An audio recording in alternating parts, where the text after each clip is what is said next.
Баршаңызға сәлем, өте дамды әрі пайдалы салаттардың бірін дайындаймыз. Алдымен соусын дайындап аламыз. Ол үшін бөлек ыдысқа зәйтүн майын, жарты қасық паприка, мед, горчица, кисло-сладкий соус қосамыз. Бұл соусты кез келген супермаркетте сатады. Және лимон сығындысын қосып араластырамыз. Бұл соусты кез келген салаттарға пайдалансаңыздар болады. Ыдысымызға қиярды және қызанақты саламыз.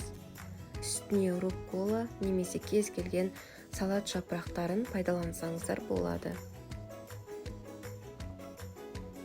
Үстіне фетокса сырын немесе брынза қосамыз және соусты құйып араластырамыз.